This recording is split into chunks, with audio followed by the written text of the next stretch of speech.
सबरी तैयार है तो राम आ जाते हैं।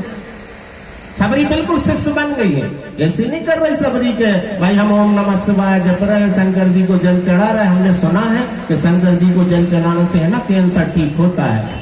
वो तुम शिष्य में से नहीं हो, तुम व्यापारी हो। वो ये टोने टोट के कर रहे हो, तुम शंकर जी का उपयोग कर रहे हो कैंसर ठीक करने को। नहीं नहीं, वो तुम शिष्य में से नहीं हो, तुम ना भक्ति है तुम्हारी। भक्ति का मतलब होता है राजी हो जाना। भक्ति का अर्थ होता है हम राजी हैं, जहविद राखे राम तहविद, हम हर बात को राजी हैं, हमारी कोई शर्त नहीं है। हम क्यों माने? वो देगा तो हम लेंगे, वो पहरा है तो हम पहने, वो भूखा रखे हम भूखे रहे, उसे कहते हैं शिष्य। और ऐसे जब तुम हो जाओगे भोले तो भोलेनाथ तुम्हारे सामने प्रकट हो जाएंगे। होके देख लो, हो जाएंगे, बिल्कुल प्रकट हो जाएंगे, कोई शक नहीं है इसमें। लेकिन तुम व्यापार मत करो भोलेनाथ के साथ, इस भावना से जल मत चढ़ाओगे हम हमारे ये काम करेंगे, फिर तुम व्यापारी हो। फिर तुम कहते, मैंने सुना है कि पुजारी और व्यापारी परमात्मा को कभी नहीं जानते, क्योंकि पुजारी घंटियां बजा रहा है, वर्षों से बजा रहा है, उसका काम है दक्षिणा के लिए, वो क्यों जाए? उसे क्या लेना देना परमात्मा से? हाँ, जिसने मंदिर बनाया है उससे डरता है कि वो नाराज ना हो जाए भगवान का, उसको क्या डर है? भाई पुजारी भगवान से नहीं डरता है, वो भी जानता है कि मूर्ति है, वो कोई प्रसाद नहीं खाती है, लेकिन जो तनख्वाह देता है उससे डरता है पुजारी। इसलिए कहते व्यापारी और पुजारी परमात्मा को कभी नहीं जान पाते। वेदों में लिखा है कि व्यापारी और पुजारी परमात्मा को कभी नहीं जान पाते। जुआरी जान सकते हैं, जुआरी परमात्मा को जान सकते हैं। क्यों? क्योंकि वो दाव लगाना जानते, जीवन को दाव पर लगा देंगे परमात्मा के लिए, वे जान सकते हैं परमात्मा को। तो ये शिव पुराण की कथा भी ऐसी है, बड़ी अद्भुत कथा है। खैर मैंने इतनी बातें कही, कोई एकाध बात चली जाए हृदय में, एकाध बात चली जाए तो जीवन धन्य हो जाए। वेद कहते हैं कि नायम आत्मा प्रवचने न लभ्यो न मेधया न बहुना श्रुते। उपनिषदों की ऋचाएं कहती हैं कि नायम आत्मा प्रवचने न लभ्यो, प्रवचन सुनने से आत्मा नहीं मिल जाएगी, परमात्मा नहीं मिल जाएगा, न मेध है न बहुना श्रुते। तुम चारों वेद पढ़ लो, 18 पुराण पढ़ लो, 108 उपनिषद पढ़ लो, लेकिन तुम जान ना पाओगे उसे। क्यों नहीं जान पाओगे? जब तक एक और पौधा है, एक चीज है जिसके द्वारा तुम तुरंत जान लोगे। अरे एक सेकंड नहीं लगेगा, वो परमात्मा को जान लोगे। वो है प्रेम, प्रेम का बीज वो। मीरा कहती है ना कि आंसुअन जल सींच सींच प्रेम बेल बोई। आंसुओं के जल से प्रेम की बेल को सींचना पड़ता है, प्रेम को सींचना पड़ता है प्रेम के आंसुओं से। और अब तो बेल फैल गई सो भक्ति का फल होई। मीराबाई कहती है कि मैंने प्रेम की बेल बोई है, प्रेम का पौधा लगाया है और आंसुओं से सींचा है, और ये बेल फैल गई है तो अब भक्ति का फल होगा। किसी गुरु ने नहीं कहा है आज तक, मैंने तो 18 पुराणों में कहीं नहीं पढ़ा कि किसी गुरु ने कहा होगा कि परमात्मा ऐसा करोगे तो तुम्हारी बीमारी, किसी पुराण में नहीं लिखा। ये जरूर लिखा है कि तुम कुछ मांगो मत उससे, रोज मंदिर जाओ, घंटी बजाओ, मत्था टेको और धन्यवाद देकर आओ कि प्रभु आज की सांसें दी तूने, आज का सूरज मैंने देखा, तेरी अपार करुणा है, तू सांसें छीन सकता था, तेरी दी हुई है, लेकिन तूने दिखा दिया सूरज आज फिर मुझे। आज का दिन मैं फिर दफ्तर में जाऊंगा, फिर काम करूंगा, तो तेरा बहुत बहुत धन्यवाद प्रभु, तेरी करुणा अपार है जो तूने मुझे जीवन दिया। ऐसी होती है प्रार्थना। ऐसी नहीं होती है कि हम नारियल चढ़ाएंगे, रिश्ते तेरे कि हम नारियल चढ़ाएंगे मेरा ये काम कर देंगे, ऐसी नहीं होती। प्रार्थना अलग होती। प्रेयर का मतलब होता है थैंकफुल हो जाना, अंदर से धन्यवाद से भर जाओ। तो क्या मिला है वो कम है, बहुत मिला है। हमें हमारी जरूरत से ज्यादा दिया है परमात्मा ने, वो हमें यंत्र की तरह उपयोग कर रहा है, तो उसे उपयोग करने दो ना।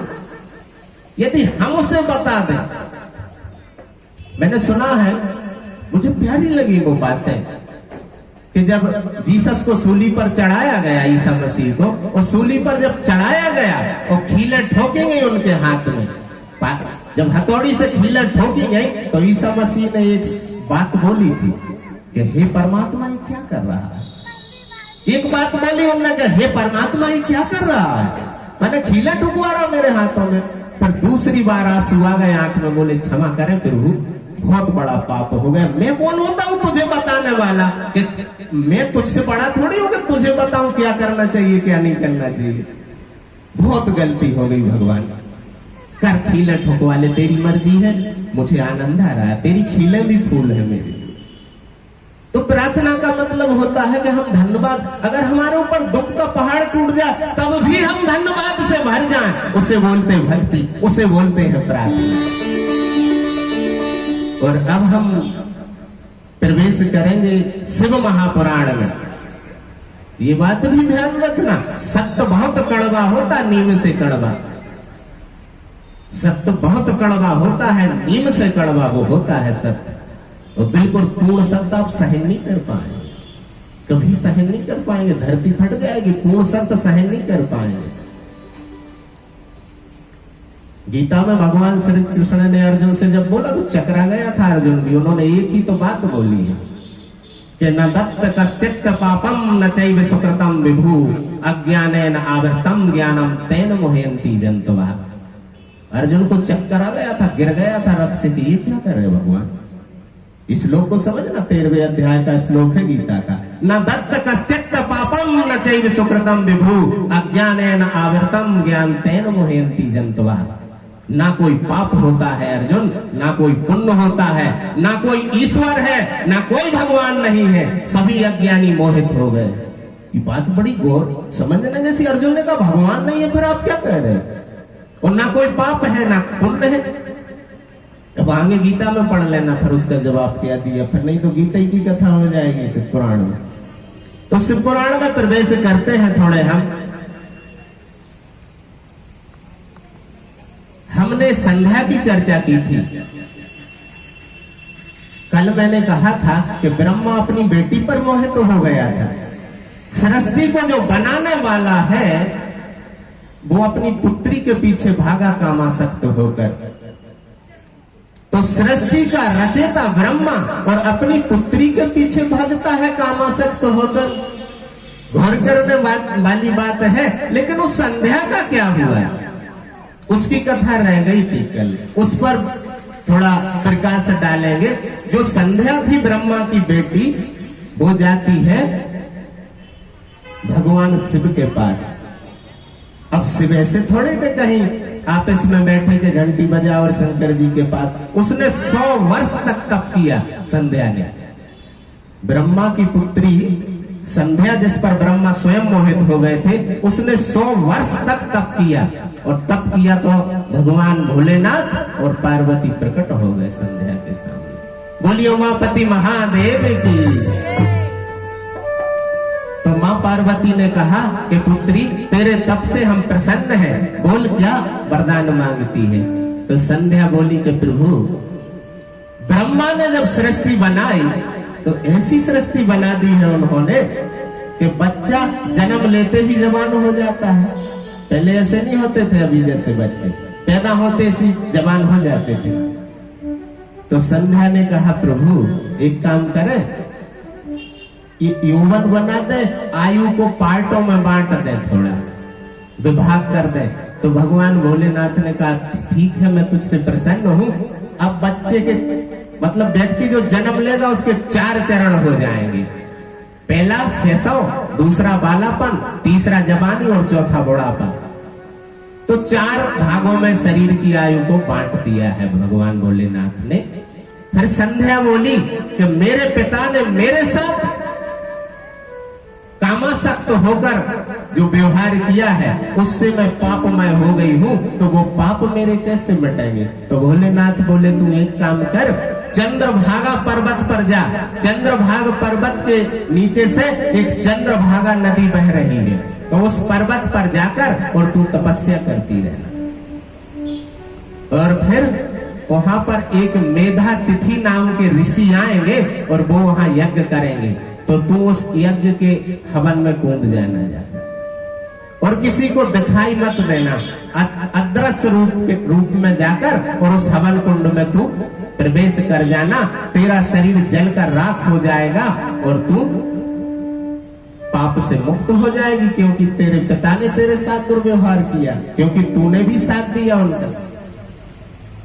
तो वो संध्या ब्रह्मा की बेटी और चली जाती है चंद्रभाग पर्वत पर और वहां तपस्या करने लगी। और वर्षों बाद मेधातिथि ऋषि आए और वो यज्ञ करने लगे।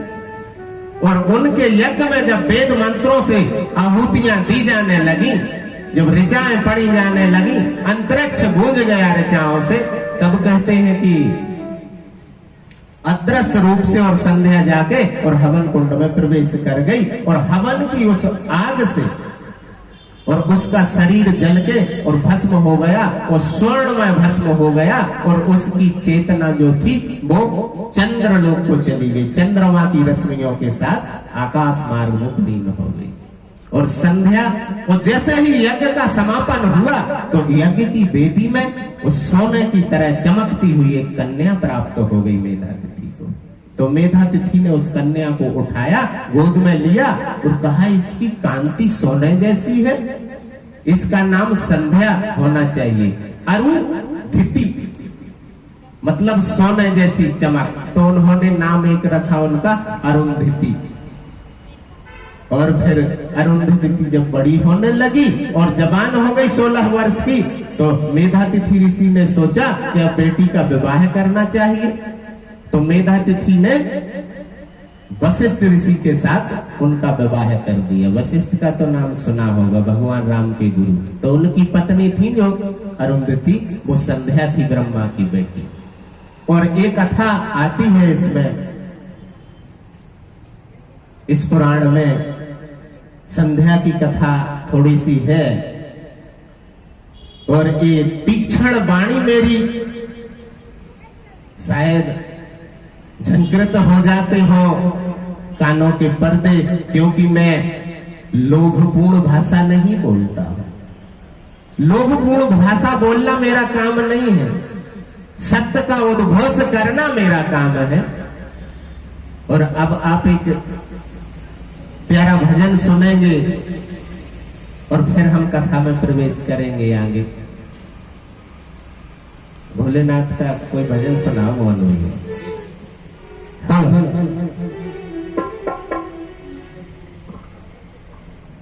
अरे मोहन भैया, ये कथा जो चल रही है सिद्ध पंचमुखी हनुमान मंदिर में चल रही है, तो बाबा के चरणों में समर्पित बजरंगबली का ही भजन सुना था।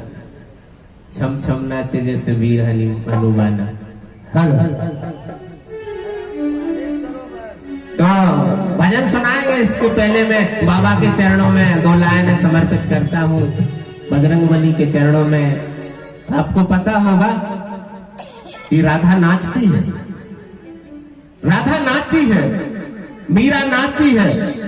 और राधा और मीरा से भी ज्यादा कोई नाचा है तो वो चैतन्य महाप्रभु नाचे हैं। इतना नाचे हैं। और मीरा है ना जो, वो जंगल का झाड़ है, वट वृक्ष है।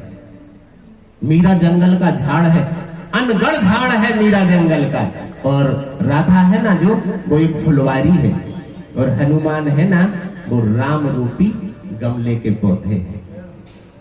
हनुमान क्या है? एक गमले के छोटे से फूल हैं, लेकिन राम के हृदय में बसने वाले हैं वीर हनुमान। तो राधा नाचती, मीरा नाचती, लेकिन कभी आपने सोचा हनुमान भी कभी कभी नाचते हैं? ऐसा नहीं कि पहाड़ उठा के चले जाते, कभी कभी भक्ति में मीरा भी बन जाते हैं हनुमान। हनुमान भी मीरा की तरह प्रेम पूर्ण हो गए, ऐसा नहीं कि मुगदल लेके और अहरावण के भुजा उखारे, कभी कभी नाचते भी है बाबा हमारे। तो भोले बाबा कैसे नाचते, किसके प्रेम में ना, वो घुंघरू बांध के नाचते हैं हनुमान। हम मोहन भैया सुनाएंगे कैसे नाचते बजरंग बली। पवन पुत्र हनुमान की